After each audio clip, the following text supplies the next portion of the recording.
بەڕێزانەوە کۆمەڵی هونەری میلی لە شاری سلێمانی لە شەقامی پیرەمێردەوە دەچنە بەردەی سەرا بۆ بەرزڕاگرتنی یادی چمیابارانی هەڵەبجە. ئەمەی بینن دیمەنەکانی ئێستایە کە هونەرمەندان پێکەوە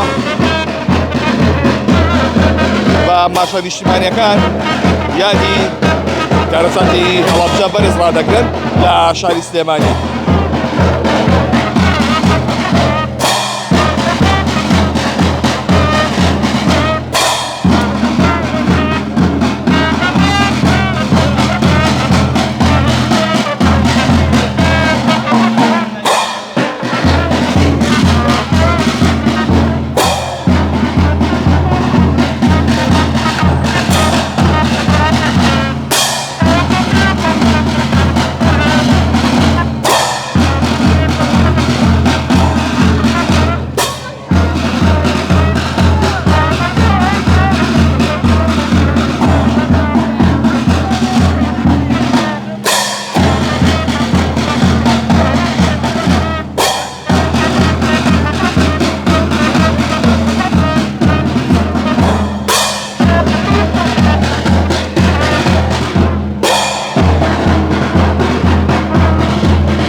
دیمەنەکانی ئێستا لە بەردەی سەرای شاری سلێمانیەوە کە یادی چمیابارانی هەڵەبجە ئەمڕۆ بەرز ڕادەژیرێت لە بەردەی سەرا و ساتێ وەسان بۆ ژیانی پاچی شەهیدان. مەرسڵاوە لێبێ ئەگەر بیتە خوارەوە ئێوە لەم ڕۆژەیە پەیامتان چێ و هونەرمەندان؟ ئێمە وەکو کۆمەڵی هونەرمیلی کوردستان لە ساڵی 1990ەوە هەر لەسەر ئەرچی خۆمان وەکو خۆبەخشێ وەکو کۆمەڵی هونەرمیلی کوردستان ئەوە بۆ 37 ساڵەچێت ئێمە هەڵەسین بە سازانی ئەم ماتەمجێڕیە بۆ ڕۆژی 16 سێ و یادی چمیابارانی هەڵەبجە. بەڵام بەداخەوە یعنی خۆی بوو حکوومەتی هەرێم هەڵسایە بەو کارە ئێمە ئەوە 37 ساڵە وەکو خۆمان خۆبەخشانە ئەم کاراکرد. وەکو هونەرمەندێک تا چەندێک خۆ بە پرسیارە زانی لە ئاست ئەو کارەساتایی بەسەر گەلی کوردهاتوە.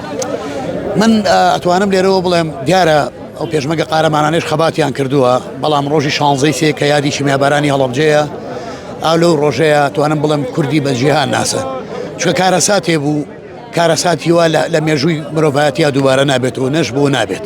لەبەرەوە من سەری ڕێزی نوازشدا نوێنم بۆ سەرجەم شەهیدان و تایبەت شەهیدانی چمیابارانی هەڵەبجە. زۆر سپاس بۆ بەڕێستان.